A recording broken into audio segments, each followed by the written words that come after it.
At the beginning of the 13th century, a force rose from the harsh and unforgiving steppes of Central Asia and permanently altered the political map of the world. This power did not emerge from wealthy cities or heavily fortified capitals. It came from nomadic warriors who grew up on horseback beneath the open sky.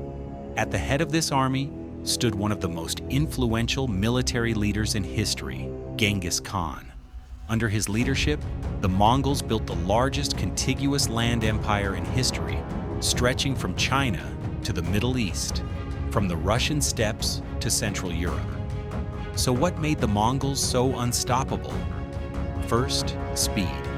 A Mongol army could travel close to 100 kilometers a day.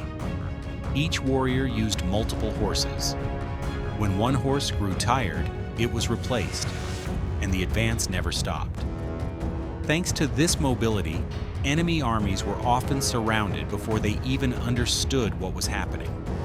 Their second great strength was organization.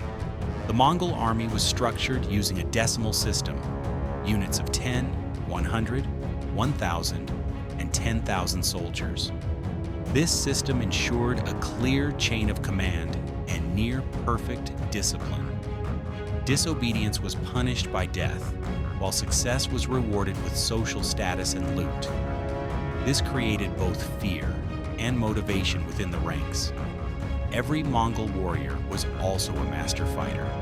They could turn backward on horseback and shoot arrows at full speed with deadly accuracy.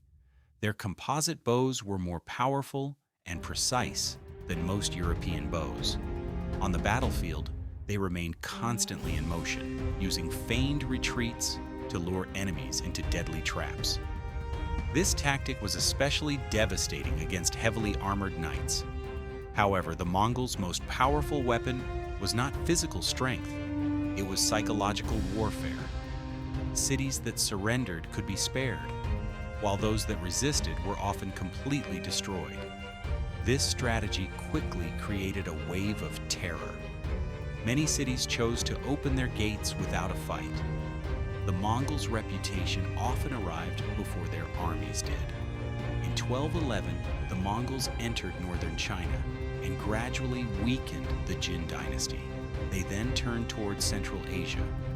A crisis with the Khwarezmian Empire turned into one of the most destructive campaigns in history. Samarkand, Bukhara, and many major cities fell. Trade routes came under Mongol control. Their westward advance was even more shocking. In 1241, Mongol forces decisively defeated European armies in Poland and Hungary. Panic spread across Europe. Had the invasion continued, the fate of the continent might have been completely different. However, following the death of the Great Khan, Mongol commanders were recalled. Europe narrowly escaped what could have been the greatest invasion in its history. At its peak, the Mongol Empire controlled approximately 24 million square kilometers. It was the largest contiguous land empire in human history. Yet this massive structure could not last forever. Internal conflicts and succession struggles eventually divided the empire into four major khanates. Still, the Mongols did not bring only destruction. The period known as the Pax Mongolica secured the Silk Road, increasing trade and cultural exchange between East and West. Technologies such as gunpowder, the compass, and printing spread more rapidly across continents.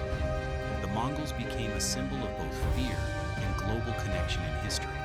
They were not merely a war machine, they were a force that reshaped the world order. This mounted army from the steppes carved its name into history by establishing the largest land empire the world had ever seen.